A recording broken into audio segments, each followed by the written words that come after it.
Yes, ഇപ്പോൾ പ്രകാശ് ബാബു തന്നെ telephone ലൈനിൽ ചേരുകയാണ്. സേഫ് തുടരൂ. ശ്രീ പ്രകാശ് ബാബു, കേൾക്കാമോ താങ്കൾക്ക്? യെസ്, ഇപ്പോൾ ഈ കൂടിക്കാഴ്ച നടത്തിയത് എന്തിനെന്നറിയണം, പറയേണ്ടത് ADGP ആണ്, ഇത് സർക്കാരിനെങ്കിലും അറിയിക്കണമായിരുന്നു എന്നുള്ള കാര്യങ്ങളൊക്കെ താങ്കളുടെ ലേഖനത്തിൽ പറയുന്നുണ്ട്. അപ്പോൾ ഈ CPI ഉയർത്തുന്ന വിഷയങ്ങളെ വേണ്ടത്ര ഗൗരവത്തിൽ സർക്കാർ മൈൻഡ് ചെയ്യുന്നില്ല എന്നുള്ളൊരു പരാതി നിങ്ങൾക്കുണ്ടോ? ഇല്ലില്ല, അങ്ങനെ ഒരു പരാതിയില്ല. പിന്നെ എന്തുകൊണ്ടാണ് വീണ്ടും വീണ്ടും ഇക്കാര്യങ്ങൾ പറയേണ്ടി വരുന്നത്? താമസം വരുന്നതുകൊണ്ട്. യെസ്, അപ്പോൾ താങ്കൾ തന്നെ നടപടിയിൽ താമസം വരുന്നു എന്നുള്ളതുകൊണ്ട്. യെസ്, വൈകി എത്തുന്ന നീതി നിഷേധമാണ് എന്ന് താങ്കളുടെ ലേഖനത്തിൽ തന്നെ പറയുന്നുണ്ടല്ലോ. പറയുന്നുണ്ട്, അതെ. യെസ്, അപ്പോൾ എന്തുകൊണ്ടായിരിക്കാം ഈ വൈകൽ? അതാണ് പിന്നെ അതിനുള്ള നടപടി എടുക്കണമെന്നുള്ള നിലയിലാണ് അത് ചൂണ്ടിക്കാണിച്ചിട്ടുള്ളത്. വൈകാൻ പാടില്ല.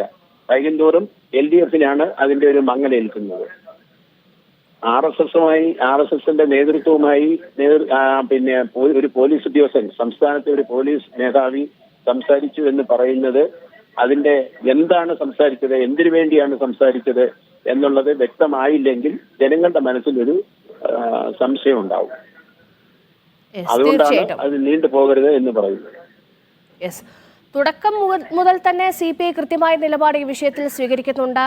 അപ്പോൾ നമ്മളൊക്കെ പ്രതീക്ഷിച്ച് LDF യോഗത്തിലെങ്കിലും ഒരു നിർണായക തീരുമാനം ഉണ്ടാകുമെന്നാണ്. അപ്പോഴും അന്വേഷണം കഴിയട്ടെ എന്ന് മുഖ്യമന്ത്രി പറയുന്നു.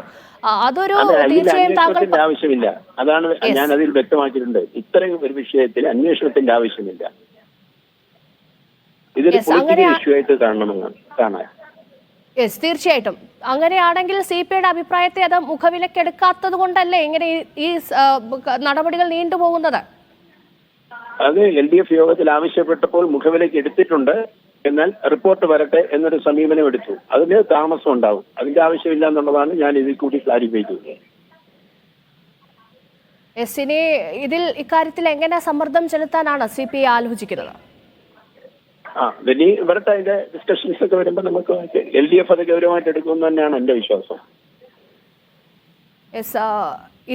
LDF ഗൗരവമായിട്ട് എടുക്കുകയും ഗവൺമെന്റിന് അതിന് ആവശ്യമായ നിർദ്ദേശം കൊടുക്കുകയും ചെയ്യുമെന്ന് ഞാൻ പ്രതീക്ഷിക്കുന്നു.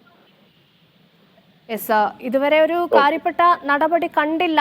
ഇനിയും നിങ്ങൾ നീതി കിട്ടുമെന്ന് പ്രതീക്ഷിക്കുന്നുണ്ടോ? നിശ്ചയമായിട്ടും പ്രതീക്ഷിക്കുന്നു.